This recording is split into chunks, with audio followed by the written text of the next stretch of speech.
Senator Elizabeth Warren.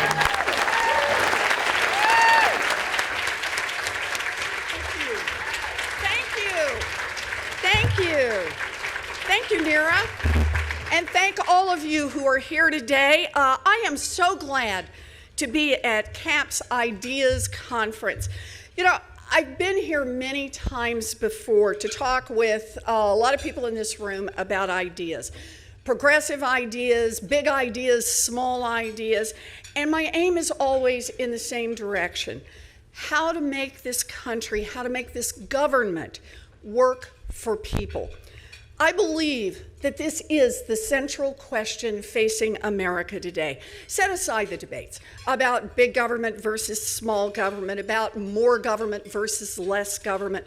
The important thing we need is accountable government.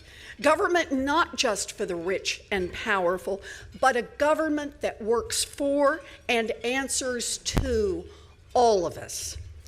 Accountable government is the basis of American democracy. But for years, let's just face it, it has been slipping away. For years, government has worked better and better for those at the top and pushed the concerns of everyone else further and further behind. There are a lot of reasons for this, but two of them are actually pretty obvious to most Americans: concentrated money and concentrated power. And it's time to speak plainly about these problems and start thinking about how to fix them. Because concentrated money and concentrated power are corrupting our democracy and becoming dangerously worse with Donald Trump in the White House. First, consider the impact of concentrated money. Over the past few decades, money has fundamentally reoriented our democracy. Money slithers through Washington like a snake.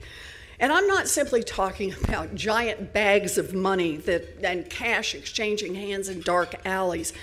I'm talking about the dozens of perfectly legal ways that the super rich and giant corporations use their cash and their influence to rig the system and to get government to favor their interests over the interests of everyone else. You know, take a clear-eyed look at how Washington works and who it works for.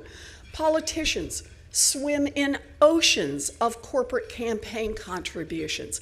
Billionaires build super PACs to secretly finance candidates and tilt elections. The revolving door spins freely between jobs in government and jobs with powerful corporations, blurring the line between serving the public and serving corporate masters. Bought and paid for experts testify before Congress and appear constantly on the news. Agency after agency, industry runs the show, and the fox guards the chicken coop. Armies of lobbyists swarm Washington, like a plague of locusts, demanding favors for their employers. Now, President Trump did not invent these problems, but boy, has he made them worse. We all remember Donald Trump's campaign promise that he would drain the swamp in Washington, right? 117 days in, and the swamp is bigger, deeper, uglier, and filled with more corrupt creatures than ever before in history. Days after the election, then President-elect Trump put together a transition team of lobbyists, Wall Street bankers, and big-time industry players. Team Trump has ousted scientists from the EPA and is looking to replace them with hacks from industry that pollute the environment. The Department of Education is bringing in people with ties to for-profit colleges that rip off students and leave them with tens of thousands of dollars of debt. Consider the case of just one advisor who whispers directly in Trump's ear, billionaire hedge fund manager Carl Icahn. In late 2016, Icahn made a massive bet that the price of renewable fuel credits would drop.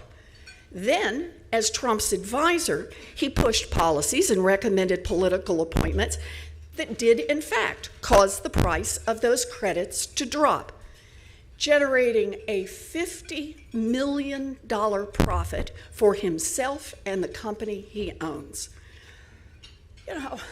Wow. I have called for an investigation into Icahn because it doesn't matter if you're a nobody or you're friends with the president. Insider trading is illegal, and White House advisors should not profit off their White House work, period.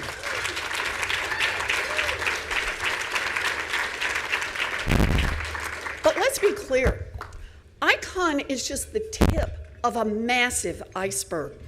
The cabinet and the White House are filled with wealthy individuals who are neck deep in personal financial conflicts. President Trump himself set the example by refusing to divest from his family business. People who work for him have followed his lead, showing a brazen disregard for long-standing ethics procedures. So what can we do about all of this? The answer is actually, there is a lot that we could do about this. We could pass legislation to require the presidents to disclose their tax returns so that the American people can see any secret dealing.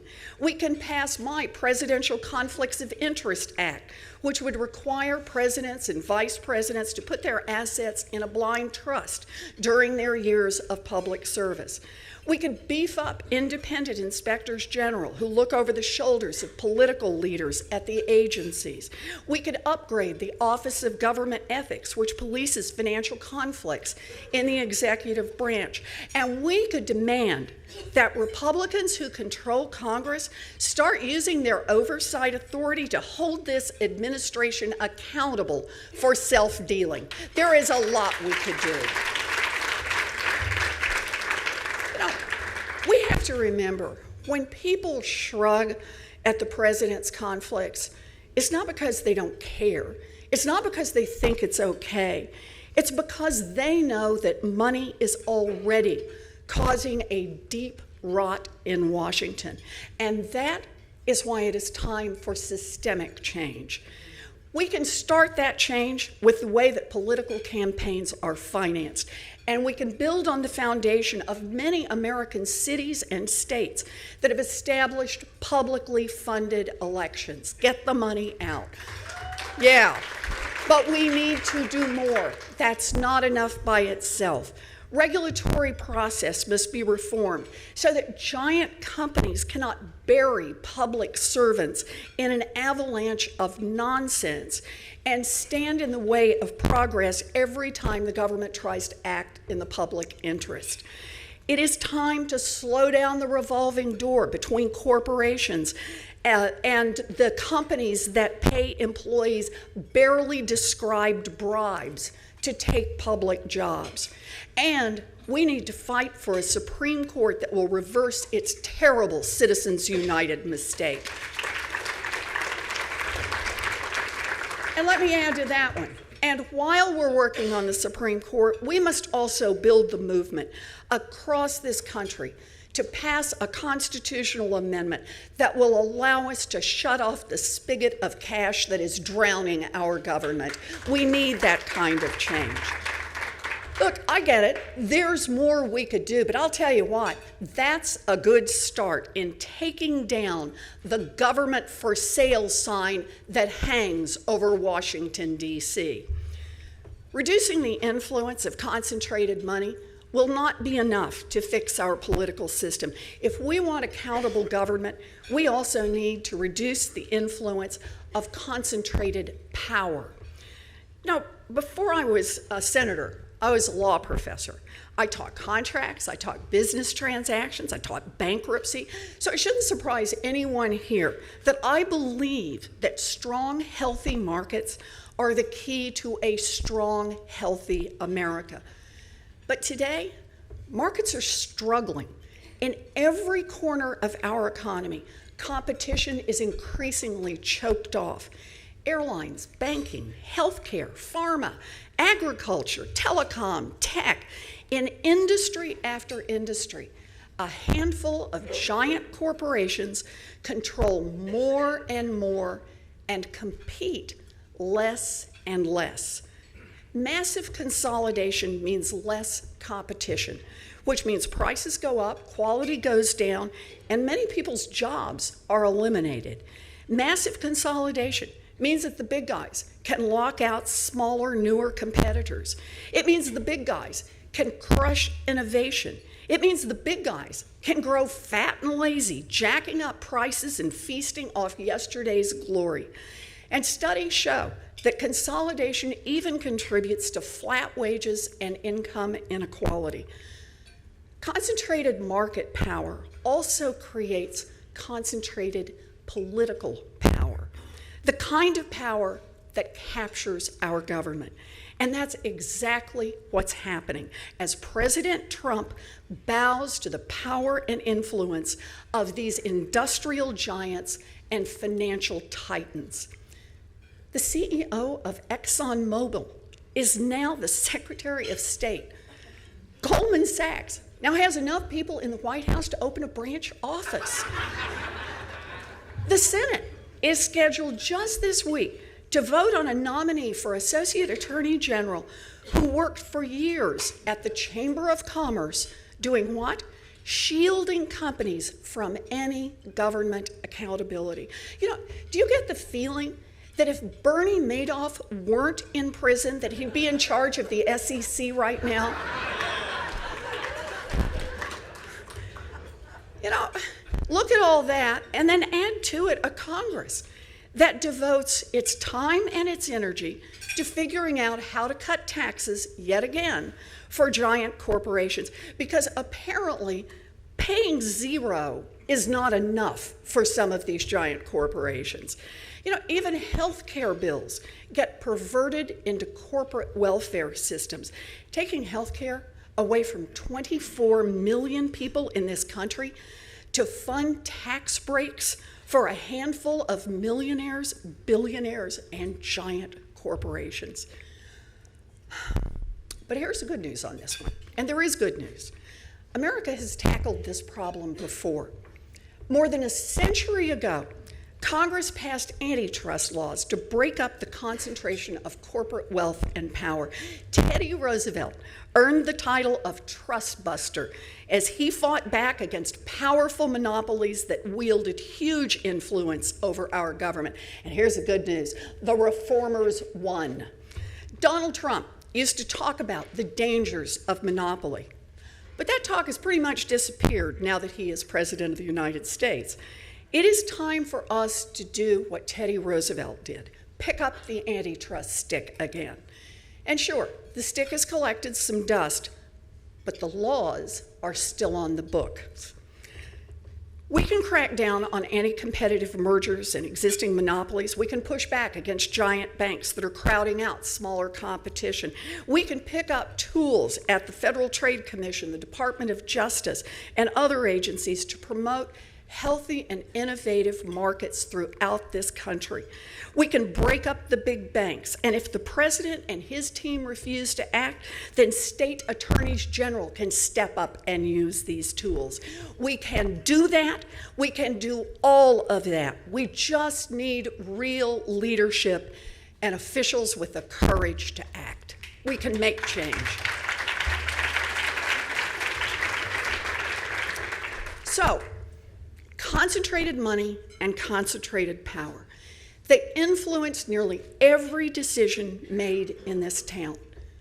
But capture is not complete, at least not yet. And it's not yet complete because for more than 2 centuries, we have slowly and painstakingly built strong institutions in America, institutions intended to ensure that our government will work for everyone.